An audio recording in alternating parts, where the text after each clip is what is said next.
Hello lovely friends, and a very warm welcome to another tutorial with me, Lisa Taggart. And this week I've done this winter landscape. It's a pastel painting using pan pastels and pastel pencils essentially, along with Lavinia stamps as well. I'm calling it Winter's Gift, and let's have a look at the materials first of all. To begin, I've got this Canson board for the pastels. This was recommended by a viewer, so I thought I would give it a go. I'm also using the Gioconda soft pastel pencils, mainly sort of yellows, browns, sort of ochre colours and rust colours, and white of course from this set, but any pastel pencils in those colours would do. And I've pulled out a few pan pastels which I will link below in terms of the colours, so in the description box I will list those. For stamping we have pine cone and Chianti, and the Chianti would do on its own if you only have that. We've got some pastel applicators and a touch of yellow and white gel pen, along with this Faber-Castell putty eraser, which is optional as well. In terms of the stamps, wild pine, which I'm going to adjust and add snow to, but I'm using the beautiful shape of it for this piece. Also gyp for the background, and of course the little robins as well. So if you want to convert all of those things into something that looks a little bit like this, just keep on watching. To begin, we've got 7.5 by 10. I cut the board down slightly, added a horizon line 4 inches from the bottom in a pencil, rubbed it out slightly. Now I decided to stamp in the tree first, and the reason I'm doing that is because the sky is kind of around the tree, and depending where the tree is, the colours will go. So I would have been really tempted to stamp it afterwards, and you'll see why in a minute or two, but I think it's best to stamp it in place first and then work around it. So it's a beautiful tree, and although I'm going to alter it, you don't have to. You can just use the background and keep your beautiful tree as it is. Now at this stage I'm starting with a rough sketch of how I'm going to sort of pan it out a little bit. Just add a few branches here and there, and also some areas to add the snow across it. Now ultimately this I'm using a sort of a green pastel, pale green pastel pencil, because the background is next. It wipes out much of this outline, so I've kept it in anyway because it'll let you see the drawing process, and I will do it again at a later stage and do the colouring at the same time. But it gives you an idea using the tree shape really, and it's a lovely large tree, and I'm also taking the lights from the centre and keeping some of those in as well. So just give it a base and a bit of a shadow, and then I'm going to start with the background. I've pulled out a number of pan pastels, which ultimately I don't use all of them. So as I said, I will list the ones below that I did ultimately use, and we're starting off with this little batch at the moment. And I should also mention that the pastel board is slightly sanded, so it's like a very fine sandpaper almost, which permits several layers of the pastel to be laid down, and it kind of grips the colour and helps with the layering process.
So just rubbed out the pastel across the tree, and that's the top half of the background completed. You'll see also that I deepened up the either side of the tree with some more extra dark magenta and paynes grey, just to deepen that up a wee bit. And now I'm back to drawing the extra little branches and broadening out the tree and adding the areas for the snow mounds to sweep across. As I said, you don't have to do this step. The tree is perfectly beautiful on its own, and you can just add the lights to the centre if you're not confident with drawing. But I like a challenge, and I really wanted to see if I could alter the tree to include some snow. So that's what I'm doing. And back to my green pastel pencil, and essentially, after I do the rough sketch, I'm going to try to lay down some of the dark areas first and gradually build up to the white of the snow, and just take it from there.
I think I was finding at this stage that it's probably a lot easier to use the pencils for the tree. I did start with trying to use some of the colours of the pan pastels, but they're best used for the background, I think, so I returned to those later.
So essentially added some light areas and added some pale yellow to the centre and a few dots around about.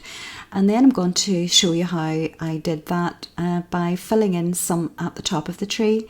And it's basically finding some light areas in and around the snow, brown where it meets the snow, and then gradually using dark yellow, light yellow and white to lighten them up a bit. You don't have to be that fussy with them really, as long as you can get some yellow light and some pale centre to them. That's essentially it. And then what I found made them pop is to use like a rusty colour to draw a little circle around them.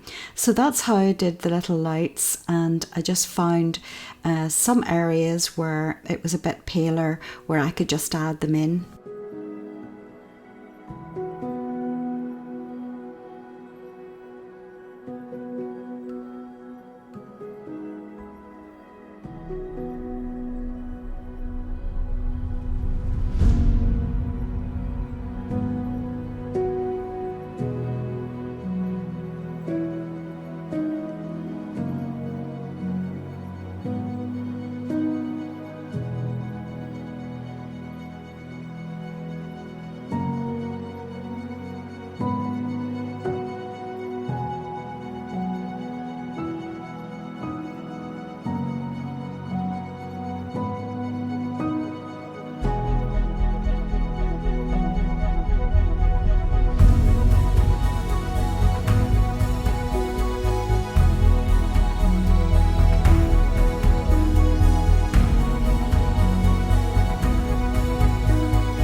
So friends, that's it for this week, and I've just mounted it up onto black and white card just to give it a frame. And you can see the little dots at the front, the reflections from the light in the snow, which I thought looked quite pretty.